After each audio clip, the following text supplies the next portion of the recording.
Hello everyone. आपने एक बात जरूर सुनी होगी कि हमें अपनी पढ़ाई में स्मार्ट वर्क अप्लाई करना चाहिए, ना कि हार्ड वर्क।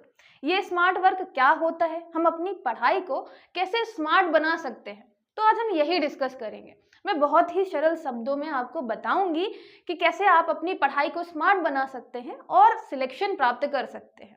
ठीक है, सबसे पहले तो ये चीज आप समझिए कि आपकी स्मार्ट स्टडी जो है हर एक फील्ड में अप्लाई होती है। आप किसी भी चीज की प्रिपरेशन कर रहे हैं, पढ़ाई कर रहे हैं, आपको स्मार्ट स्टडी ही रखनी चाहिए, है ना। हार्ड वर्क पे ज्यादा नहीं फोकस करना चाहिए। सबसे पहले हम बात करेंगे कि जो आप ये टारगेट बनाएंगे, जो हम ये टेक्निक लेकर चल रहे हैं, उसका जो टारगेट है आप लगभग 1 वीक लेकर चलेंगे। मतलब ये टेक्निक आपको लगभग 1 हफ्ते क्या करनी है, अप्लाई करनी है और देखना है कि कैसे आपके पढ़ाई में इंप्रूवमेंट होती है, ग्रोथ होती है। आपको रिजल्ट 1 हफ्ते में ही मिलना चालू हो जाएगा। तो पहले आप ये पूरी टेक्निक 1 हफ्ते अप्लाई करें। ज्यादा बड़ा हम टारगेट इसलिए नहीं बना रहे हैं। फिर बात करते हैं कि ये जो हमारी स्मार्ट स्टडी की टेक्निक है ये है क्या, जो हम ये बता रहे हैं हर जगह कि स्मार्ट वर्क करना चाहिए, तो आपकी स्मार्ट स्टडी होती क्या है। तो यहाँ पे हम एग्जाम्पल किसका लेके चलेंगे, मैंने बहुत सरल भाषा में समझाने के लिए यहाँ पे 2 एग्जाम्पल लिए हैं। एक हम लेके चल रहे हैं लूसेंट का, क्योंकि वनडे एग्जाम्स वाले मैक्सिमम क्या करते हैं, लूसेंट आपका याद करते ही करते हैं। और एक हम एग्जाम्पल लेके चलेंगे किसी भी बुक का, जैसे मान लीजिए पॉलिटी की लक्ष्मीकांत बुक है, तो हम एक पॉलिटी की बुक का एग्जाम्पल लेकर चलते हैं। ठीक है, आप क्या करेंगे, आप जब शुरुआती दौर में आप लूसेंट पढ़ना चालू करते हैं या कोई भी आप बुक पढ़ना चालू करेंगे, तो आप पहले एक रीडिंग मारेंगे, 2 रीडिंग मारेंगे, 3 रीडिंग मारेंगे। तो मान लीजिए आपने क्या किया, 2 से 3 बार इसको रीडिंग की, 2 से 3 बार आपने पढ़ा, इसको भी आपने 2 से 3 बार पढ़ा और आपको समझ में आई, कुछ कुछ चीजें आपको समझ में आ गई। अच्छा, पहली बार जब आप रीडिंग करते हैं तो हर एक लाइन पे अंडरलाइन करना चालू आपको नहीं कर देना है। इससे क्या होगा, जब आप दूसरी तीसरी बार उसी चीज को पढ़ेंगे तो आपको लगेगा हर चीज इंपॉर्टेंट है। और जैसे ही दिमाग को लगेगा कि मुझे इतनी बड़ी बुक पढ़नी है शुरू से लेके लास्ट तक, अब जितनी बार भी उसको पढ़ने के लिए उठाएंगे तो आपको वो लगेगा कि बहुत बर्डन है, बहुत सारा पढ़ना पड़ेगा। और इस चक्कर में क्या होगा कि सिर्फ आप शुरू के 1-2 पेज पढ़कर ही थक जा रहे हैं। तो आपको हमेशा क्या करना है, किसी भी चीज की बात करें, किसी भी टॉपिक की बात करें, मैथ्स के किसी भी टॉपिक की बात करें, सबसे पहले आप क्या करिए, लूसेंट हो गया, पॉलिटी हो गया, सबसे पहले आपने 1-2 बार उसको पढ़ा, 2-3 बार पढ़ा, आपको समझ में आई चीजें कि ठीक है ऐसे ऐसे करना है, समझना है।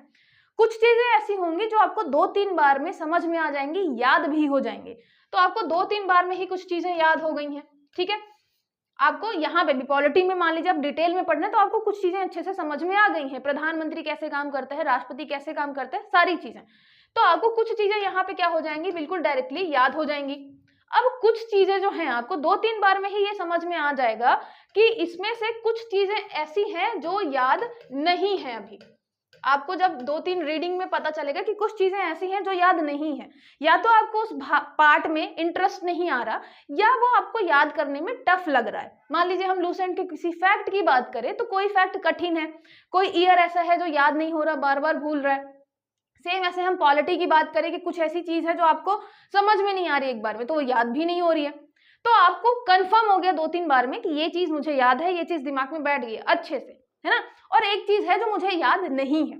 अब ये कंफर्म करने के लिए कि आपको कितना याद है कितना याद नहीं है, आप जब 2-3 बार पढ़ लेंगे तो आप क्या करेंगे, आप नाइट में, मैक्सिमम आप रात में ही रखिएगा कि आप नाइट में, ये मान लीजिए कभी भी लाइब्रेरी वगैरह में भी बैठे हैं तो आप क्या करेंगे, उसके बारे में सोचेंगे, आपने जो भी पढ़ा है आप उसके बारे में सोचेंगे।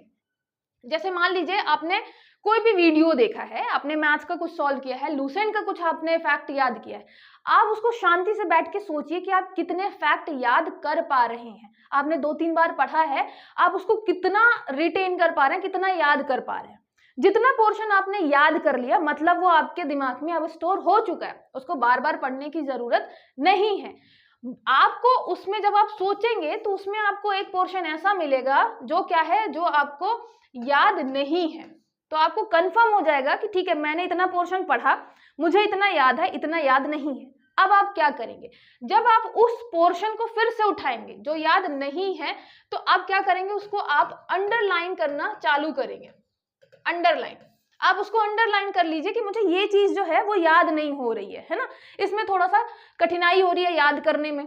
ठीक है, तो आप उसको क्या करेंगे, अंडरलाइन कर लेंगे और फिर उसके बाद क्या करेंगे, उसको आप पढ़ेंगे, 1 से 2 बार आप फिर पढ़ेंगे, उसको रिवाइज करेंगे।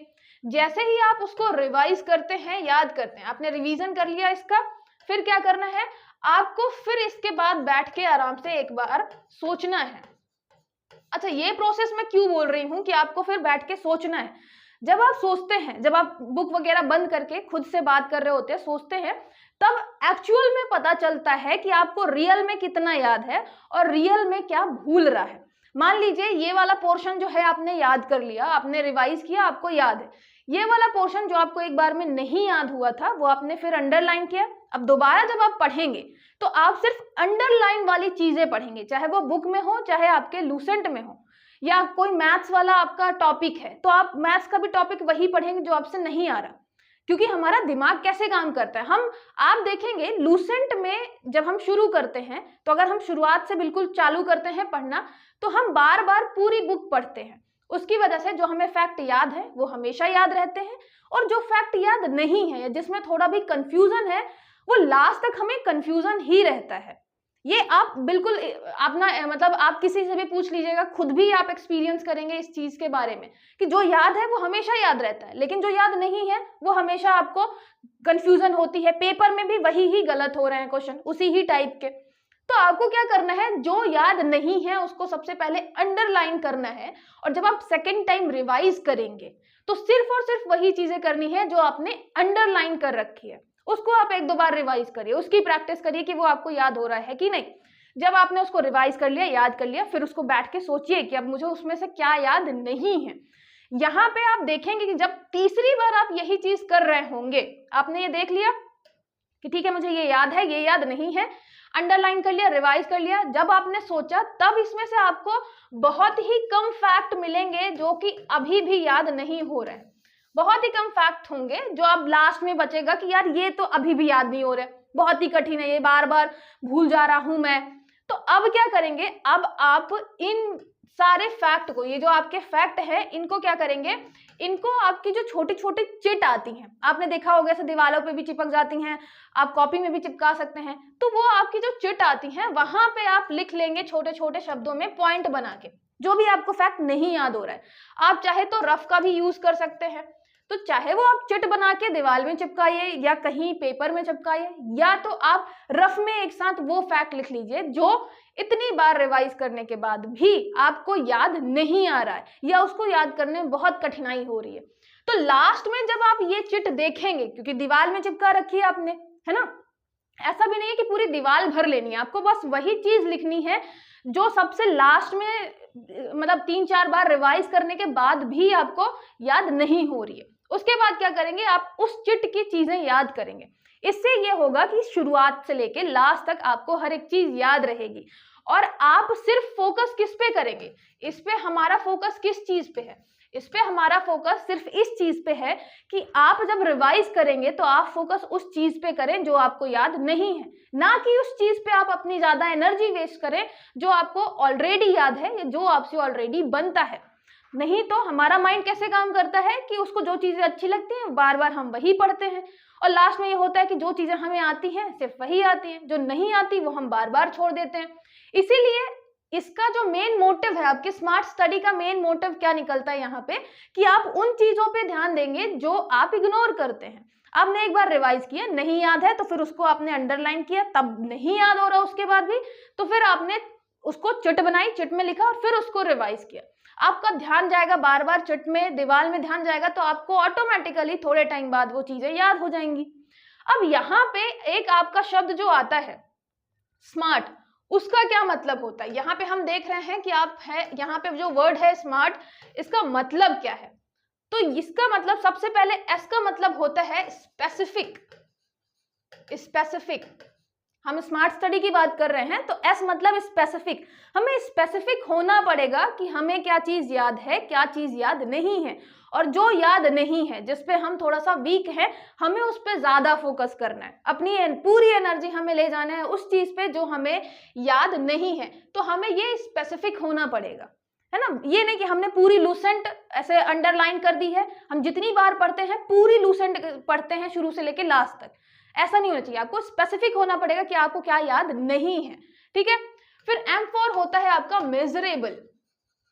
मेजरेबल होना चाहिए आपका, जो भी आपका टारगेट है, जो भी आपके फैक्ट है। मेजरेबल मतलब यहाँ पे आपने बहुत सारे अगर फैक्ट लिख लिए एक साथ, जैसे लूसेंट में लिखा हुआ है, तो आप 2-3 पन्ने से ज्यादा पढ़ ही नहीं पाते हैं, इसीलिए आपको चिट में सिर्फ उतना ही लिखना है जितना आपको याद नहीं हो रहा है।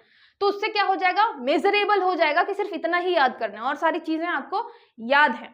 फिर लास्ट में आप जब रिवाइज करेंगे तो एक पूरा ओवरऑल रिवाइज कर लेंगे, है ना। लेकिन आपकी एनर्जी सबसे ज्यादा किस चीज पे जा रही है, जो आपसे नहीं बनता है। A4 हो गया आपका एक्यूरेसी। एक्यूरेसी किस चीज में, एक्यूरेसी इस पे होनी चाहिए कि आप अपनी पूरी एनर्जी किस पे फोकस कर रहे हैं, जो आपको याद नहीं है, जो आपसे नहीं बन रहा है, क्योंकि आपको सबसे ज्यादा वही टफ लग रहा है, आपके माइंड को लग रहा है कि ये याद ही नहीं हो रहा, तो पूरा आप अपना ध्यान उस पे ले जा रहे हैं, तो उससे एक्यूरेसी बढ़ जाएगी कि आप अपनी एनर्जी उसी पे लगा रहे हैं, आप वो क्वेश्चन सही करके आएंगे, एक्यूरेट याद करके जाएंगे। तो R4 क्या होना चाहिए, यहाँ पे R4 क्या होता है, रियलिस्टिक। रियलिस्टिक, रियलिस्टिक मतलब आप रियलिस्टिक है अपने आप से कि आपका स्ट्रेंथ क्या है, आपकी वीकनेस क्या है। आपका स्ट्रेंथ है जो आपका याद हो गया एक बार में, 2 बार में। वीकनेस क्या है, जो इतनी बार रिवाइज करने के बाद भी याद नहीं हो रहा। तो फिर आपको रियलिस्टिक होना पड़ेगा कि मुझे क्या बार बार रिवाइज करना है, क्या ज्यादा पढ़ना है, ज्यादा बार याद करना है, ठीक है, इसलिए रियलिस्टिक होना जरूरी है। और T4 हो गया आपका time bound. Time bound manner में करना है, मतलब एक फिक्स टाइम में करना है। अगर आपने आज पढ़ाई की है, ठीक है, आज पढ़ाई की है, तो आपको रिवीजन, पहला रिवीजन 1 दिन के अंदर ही करना है। उस रिवीजन के बाद आप समझ जाएंगे कुछ चीजें आपको याद हैं। जब आप बैठ के सोचेंगे, ये भी एक प्रोसेस है कि आपको बैठ के सोचना है, हर एक चीज बंद करके। जब आप सोचेंगे तो आपको पता चल जाएगा कि आपके पास जो है दिमाग में क्या स्टोर है, क्या आपको भूल गया है। उसके बाद आप क्या करेंगे, दूसरा रिवीजन करेंगे। दूसरा रिवीजन किस चीज का करेंगे, जो आपको याद नहीं है। यहाँ पे ये जो अंडरलाइन वाली चीजें रहेंगी, जो आपको याद नहीं रहेंगी एक बार में, आप उसको करेंगे। फिर जब आप तीसरा रिवीजन करेंगे, यहाँ पे जब आप थर्ड रिवीजन पे जाएंगे, थर्ड रिवीजन पे, तो थर्ड रिवीजन किसका करेंगे, थर्ड रिवीजन आप करेंगे चिट वाली चीजों का, जो कि आपको 2 बार रिवाइज करने के बाद भी नहीं याद हो रही थी। तो थर्ड रिवीजन आपका रहेगा किसका, जो आपने चिट में चीजें लिखी हैं, है ना। और फिर आप एक ओवरऑल जब रिवाइज करेंगे, मान लीजिए कोई टेस्ट देना है आपको, या आपको ये है कि अब इतना पोर्शन हम एक बार देख लेते हैं कि याद है कि नहीं। जब आप ओवरऑल रिवाइज करेंगे तो आपको ये दिखेगा कि आपने एनर्जी अपनी सही जगह पे लगाई। जो याद नहीं है आपने उसमें ज्यादा टाइम दिया, जो याद है आपने उसमें ज्यादा टाइम नहीं दिया। ये आपके मैथ्स के किसी भी क्वेश्चन में हो सकता है। जैसे कुछ क्वेश्चन है, कुछ ऐसा पोर्शन है जो अच्छा लगता है, कुछ ऐसा पोर्शन है जो अच्छा नहीं लगता, तो हम बार बार उसे अवॉइड करते हैं, उस टाइप के क्वेश्चन अवॉइड करते हैं। तो आपको याद रखना है कि टाइम बाउंड मैनर में आपको क्या करना है, रिवाइज करना है। आपको फोकस करना है आपसे क्या नहीं आ रहा है, फिर उसको बार बार रिवाइज करना है। लास्ट में एक पूरा आपके पास एक ऐसा बंडल रहेगा जो आपको बार बार रिवाइज करना रहेगा टाइम बाउंड मैनर में, कि हाँ हमें 2 दिन के बाद रिवाइज करना है, हमें 3 दिन के बाद रिवाइज करना है। अच्छा, रिवाइज करने के लिए आप क्या कर सकते हैं, जैसे आप रिवीजन करते हैं तो रिवीजन आप क्या कर सकते हैं कि जो आपकी मान लीजिए बुक है, जहां पे आपने ऐसे अंडरलाइन कर रखा है, ठीक है, उसके अलावा आपने चिट बना रखी है, तो रिवीजन के लिए आप क्या कर सकते हैं, कॉपी में यहाँ पे आप डेट डाल के रख सकते हैं। डेट, पेंसिल से डेट डालिए जिससे आप उसको मिटा भी सके। तो पेंसिल से वहां पे डेट लिख दीजिए कि आपको नेक्स्ट उसका रिवीजन कब करना है। जैसे मान लीजिए आपने 10 दिन बाद का लिख दिया, 10 डेज बाद का, है ना, क्योंकि आपको ऐसे याद तो रहेगा नहीं कि यार उसको कितना पहले पढ़ा था। जब आप कंटिन्यू करते हैं, कोचिंग वगैरह ले रहे हैं या क्लासेस देख रहे हैं किसी की, तो आप लगातार 8-10 दिन में भूल जाते हैं कि मुझे कौन सा सब्जेक्ट कब रिवाइज करना है, किसका ज्यादा टाइम हो गया। तो आपको क्या करना चाहिए, अपनी कॉपी में साइड में लिख लेना चाहिए कि इसका रिवीजन मुझे कब करना है। 10 दिन बाद अगर आप टारगेट लेकर चल रहे हैं तो वहां पे आप 10 दिन बाद की डेट डाल लीजिए। और रोज सोने से पहले एक बार आप चेक कर लीजिए कि कौन सा रिवीजन आज मुझे करना था, किस टॉपिक का रिवीजन मुझे आज करना था।